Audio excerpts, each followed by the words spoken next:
is going to look like, and then we have an AI strategy 101, so an AI strategy light, basically. And then if we have time, we can talk a little bit about how you can think about intuitively how to evaluate AI.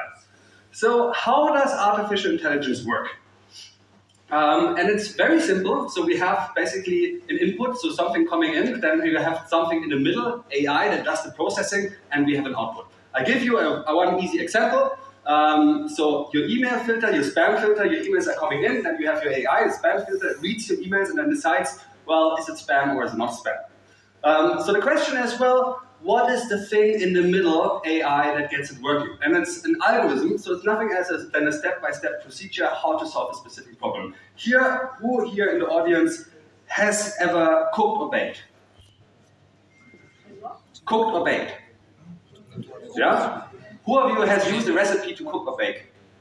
So then you have done nothing else than following an algorithm. I bring you a different example. So this is an example of an algorithm. So it's a step-by-step procedure how to put together this little Lego penguin. So you have as an input, you have your stones, right? Then you have your algorithm. Then you do the processing. That obviously takes energy if you put together kind of like this Lego stones. And if you do everything right, you have kind of like the small penguin. This is what we call rule-based algorithms or rule-based programming, and it was kind of like the traditional way how you program. So, for example, here's a very basic algorithm to think about more in a computer term, to think about if the number is odd or even. This is how this kind of like normally looks or can look when you write it. This was kind of like the dominant way from the 1950s to the 1980s. So remember the chess game, how you would do AI, because this was the only way how you could do it. And what you have to realize is, well, you have to know the rules in advance. And it's often not so easy to come up with the rule in advance, because sometimes our world can be quite messy. And in order to show how difficult it can be, I bring with you an example. So here a dad asks his son to define the rules or specify the rules how to put together a peanut butter jelly sandwich. Step 1, get 2 pieces of bread out. Got it. Get a butter knife and get some peely. Take 1 piece of bread, spread it around with the butter knife. No, Dad, with the peanut butter. I'm just doing what it says. It says take 1 piece of bread, spread it around with the butter knife. Hold on. Get some jelly, rub it on the other half of the bread. No, Dad, open the jelly. It doesn't say to do that. Put the breads together on top of each other. Take a big bite. This doesn't taste like a peanut butter jelly sandwich. Fail. So you see, it's always not so easy to come up with the rules. The reason for this is our world is very messy, it's very unstructured and very complex. Well, if you ask you, what is the rules, especially here looking at the traffic, that made you kind of like come here, sit in your car and come to this location, it would be very hard for you to really tell me the step-by-steps what made you come here very safely. So therefore, we needed a new way how to write code, and along comes machine learning, which is basically based on data and statistics. So this is how it works. And I brought with you an example. So imagine what you want to do is kind of like you are in a postal office and you maybe want to have an algorithm that is able to read kind of like these numbers, right? Because maybe in a postal office, what you have to do is you have to sort emails or incoming mails for the zip code. And you can see it's not so easy to decide, well, what can be the rules? Is this here a 1 or is this a 7? So what are the rules that make a 1 a 1 and a 7 a 7? So instead of starting and thinking about what could be the rules, I use a different approach, which is very similar to how we humans learn. And that's why we call it machine learning. So when we learn, for instance, what a cat is, we don't specify what the rules are for a cat, but we kind of like say, well, this is a cat, this is a cat. So every time you see a cat, you could say, well, this is a cat. And suddenly the child learns, okay, well, this must be a cat and not a dog or something else. So in the same way is what we're doing here. So we provide a lot of data, a lot of examples of here these round things and say, well, this must correspond to the number 0. These straight lines must correspond to the number 1. And this to 2, and so on. So what the algorithm now does, it finds the rules for itself, so we don't specify the rules, but it finds, based on the input and the output that we have given, it finds the rule for itself and decides what makes a 2 a 2 or what makes a 1 a 1. So then when we can have something that it has never seen before, based on those rules it has learned, it can now decide, well, is this a 7 or is this a 1 that I'm seeing?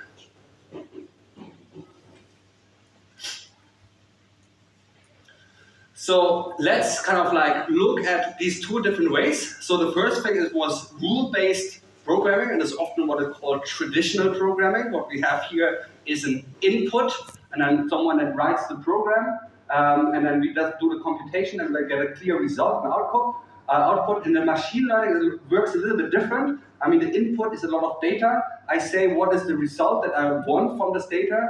So I use then an algorithm. It learns, kind of like it does the computation, it does the training on itself, and it basically learns for itself what are the rules. So it writes its own program, a model, and then it can put in new data it has never seen before, and based on this kind of like model, it does the computations, so the inferencing, and it gives out the result. So often we get asked, well, what is then actually AI, and is machine learning AI or not? So let's talk a little bit about the definition of AI, a topic I really hate talking about because it's always difficult to tell, and hopefully this kind of like my 2 cents will give you a little bit more insights. The question is often, well, is machine learning AI? Because they're used interchangeably. And for you to know, AI is more than machine learning. And I want to give you an example. People are often kind of like disappointed when they say, okay, well, we have the cutting edge AI, and then you open the hood, and what you see is kind of like plain, kind of like rule-based programming. So a question I have, if you look at a calculator, would you say a calculator is an example of artificial intelligence? Who believes that a calculator is an example of AI? 1 person, 2 very brave persons. So now let's look at the first definition of AI. And the first definition of AI, also from the kind of like one of the white guys from 1956, was making a machine behave in ways. So if a machine or algorithm would do a task that would require human intelligence, then we could call it artificial intelligence. So if you read this, who wants to switch its opinion? Do you think a calculator is an example of AI? Not yet? Some? So let's look at the first calculator that ever came out on the market. It was an Arithmeta 1857, and let's look at the definition. It's not matter of production materials effect, but matter which thinks, reflects, reasons, calculates, and executes all the tasks, most difficult tasks, better than any calculator, and back then these were human calculators, could ever do. If you read this definition, would you say this is an example of AI? Yes, definitely. So, and here is kind of like what we see and what we're calling the AI effect, right? So if a new technology is coming, if we have Gen AI, ChatGPT, and it's completely new and cutting edge and we haven't seen it before, then we often call it AI, right? But if something becomes a commodity, like a calculator, and we have been using calculators for years, then we often say, well, this is everyday technology.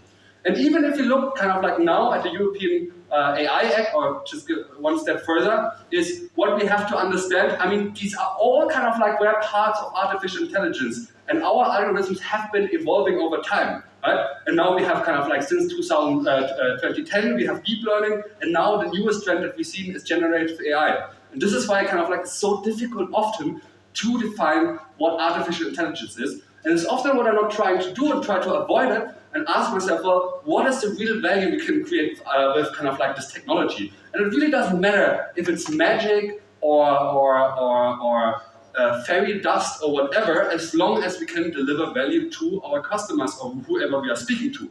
And even if we look kind of like now at the new AI Act that is brought out by the European Union, we will kind of like see how the definition of AI is very broad. So it could be also the calculator. They excluded nowadays kind of like things like a calculator, but you see how difficult, and they actually argued until the end, from the beginning to the end, they argued about this definition about AI. This is why I'm saying, okay, well, let's look at or get caught up by the definition, but more by the value we can get out of AI.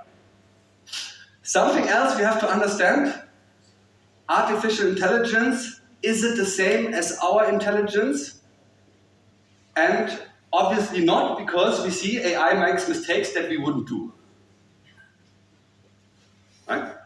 Or I brought another example of a mistake that AI wouldn't do, that we wouldn't do. So this is kind of like a camera that uses machine learning to follow the ball in football, and it kind of like wrongly thinks the bald head of the referee is the football. So you see, it's making mistakes that the human would never do. It also has a hard time differentiating between things that for us would be very easy. So basically seeing if it's kind of like a blueberry muffin or a chihuahua. I know this is the old one that has been running around in the internet for a long, long time. This is also a reason, I mean, this is now fun, but this can actually be abused because these algorithms behave or see differently than we do, so a different kind of intelligence. I mean, so what you can do basically, you can have an image and you can kind of like do an adversarial attack by just adding some noise that you can't see, and then suddenly out of the panda, yeah, the prediction of the algorithm becomes given. Still funny here, becomes less funny if it looks like this, right? So this is kind of like how a normal stop sign would look like. This is kind of like stop signs that you can encounter in real life, so this is a little bit of vandalism, of graffiti, and then you can just have an adversarial attack by adding kind of like these letters, and suddenly out of the stop sign for a self-driving car, you have speed limit sign 45 miles per hour. And you can see kind of like how with these adversarial attacks, and if everything running under machines, you can really kind of like create a lot of problems. Also here, facial recognition, right? And just kind of like adding some patterns, the algorithm doesn't detect you anymore. So what we have to do is we have to differentiate between two types of artificial intelligence. The one called is narrow artificial intelligence. So this is AI that is extremely good at doing one task. Think about our spam filter, right? So very good at sorting emails into spam or not spam. And this is completely different than what we call artificial general intelligence. So that's basically how we think, right? So you could come to my home, you have never been there before, and you would be able to make yourself a cup of coffee, right? This doesn't work in AI. I can't take the best AI that's able to beat the world-reigning champion in chess and put it in a car and expect it to do a self-driving car.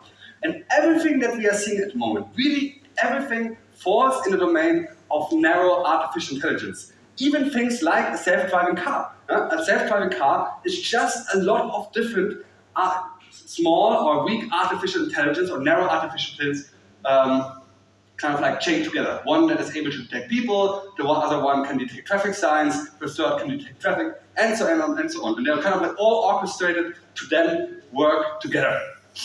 And I mean, we see even, so Sam Altman is the CEO of OpenAI, the company behind ChatGPT. He says it for himself. I mean, ChatGPT is incredibly limited, but good enough to leave some impression of greatness. This is mainly because, I mean, because language is nothing else than a general purpose technology. And for this, kind of like, this brings me to the next topic, talking a little bit about the recent hype in AI, especially in generative AI that we see. And I told you, so this is the company, this is the CEO of the company that was developing the algorithm that was able to beat the world-reigning champion in Go. And their goal, the goal of these companies, is not only to build cool algorithms, it's really to build artificial general intelligence. So AI that's very similar to us that can do various of tasks. And it was very interesting. So because one of the first investors, even before Google, used to be Elon Musk, right? And Elon Musk was back then kind of like still crashing at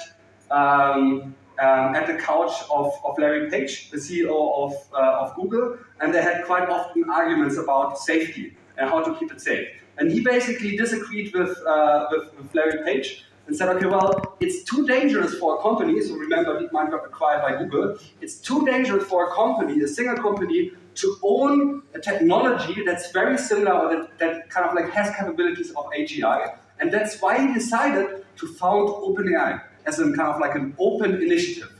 So he founded OpenAI, and their goal is as well to build AGI. And they say actually, when he was kind of like ousted, they said that they're very close, or they have been very close, we don't really know, to already developing artificial general intelligence. So at least they are the closest. I don't think they're there yet, but I mean, if you ask Elon Musk, he will say in the next 2 years, 3 years, we will see something like artificial general intelligence.